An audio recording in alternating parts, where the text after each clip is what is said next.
अनुसार शिव कुमार बिक्कू की एक बहुत गंदी आदत थी जो अनुपमा को कभी पसंद नहीं आती थी। शिव कुमार बिक्कू तो अपनी तरफ से अनुपमा यादव को धमकी भी दिलवा रहे हैं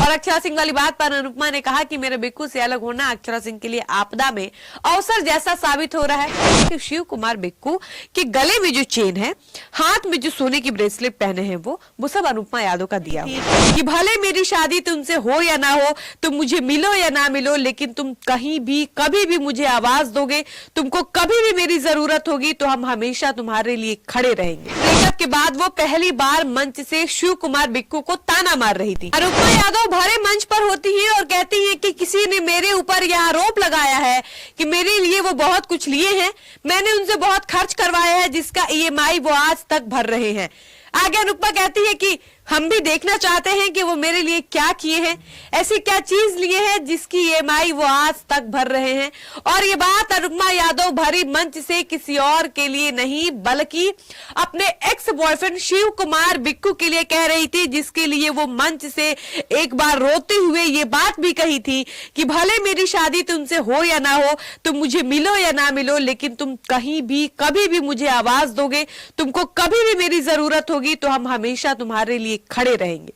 खैर, ये पहली बार नहीं था जब अनुपमा बिक्कू के लिए ऐसा कुछ बोली थी या फिर ब्रेकअप के बाद वो पहली बार मंच से शिव कुमार बिक्कू को ताना मार रही थी, बल्कि जब से ये दोनों एक दूसरे से अलग हुए हैं, जब से इनके ब्रेकअप की खबर सोशल मीडिया पर वायरल हुई है, तब से ये दोनों न सिर्फ मंच के माध्यम से बल्कि अपने अपने सोशल मीडिया के माध्यम से भी एक दूसरे पर तंज करते रहते हैं। कभी कोई लाइव आकर कुछ बोलता है तो कभी कोई स्टेटस के माध्यम से, स्टोरी के माध्यम से एक दूसरे को टॉन्ट करता है। इतना ही नहीं, शिव कुमार बिक्कू तो अपनी तरफ से अनुपमा यादव को धमकी भी दिलवा रहे हैं। अब ये सुनकर आपको लग रहा होगा कि ये हम क्या बोल रहे हैं, तो हम आपको पूरी बात आगे की वीडियो में विस्तार से बताएंगे, समझाएंगे। लेकिन उससे पहले नमस्कार, मेरा नाम है डॉली पांडे और आप देख रहे हैं सच टॉक्स।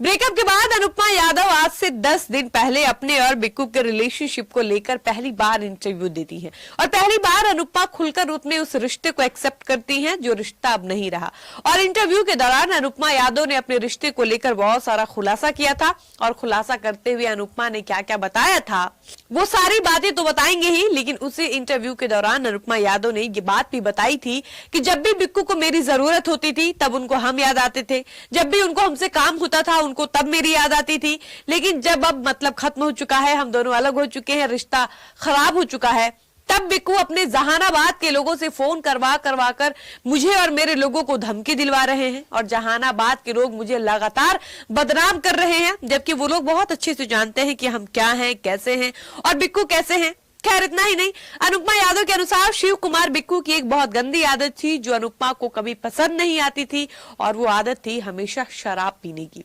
शराब पीकर जलील करना। अनुपमा बताती है कि जाने कितनी बार ऐसा होता था कि जब हम दोनों मंच कर रहे होते थे तो बिक्कू अक्सर शराब पीकर मंच पर चढ़ जाते थे और शराब के नशे में धुत होकर वो मुझसे, मेरे ही लोगों के सामने मुझे जलील करने लगते थे। इसके अलावा अनुपमा यादव ने ये बात भी कहीं न कहीं इशारों में कहा था कि शिव कुमार बिक्कू अनुपमा यादव के लिए लॉयल नहीं थे। अनुपमा के अलावा भी उनके कई अलग अलग संबंध रहे थे। बाकी अनुपमा के जितने भी खास यूट्यूबर्स हैं जो उस वक्त यानी 10 दिन पहले अनुपमा के पक्ष को अपने वीडियो में रख रहे थे,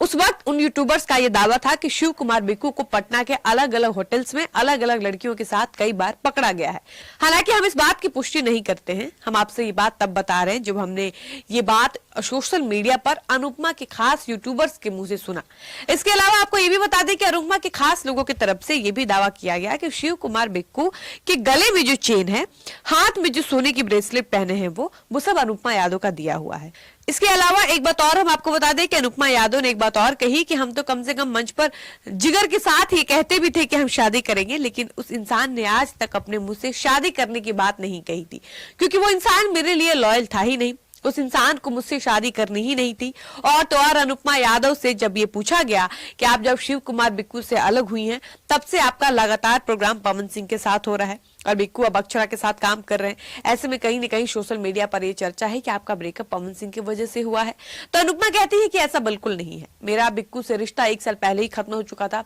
हम बस जैसे तैसे उस रिश्ते को ढो रहे थे। और अक्षरा सिंह वाली बात पर अनुपमा ने कहा कि मेरे बिक्कू से अलग होना अक्षरा सिंह के लिए आपदा में अवसर जैसा साबित हो रहा है वो बिक्कू का साथ नहीं दे रही हैं, बल्कि अपने भाई की बुरे परिस्थितियों का मजा ले रही हैं, मजाक उड़ा रही हैं। क्योंकि अक्षरा दीदी ने मेरे साथ भी मंच किया है, बिक्कू के साथ भी वो पहले मंच कर चुकी हैं,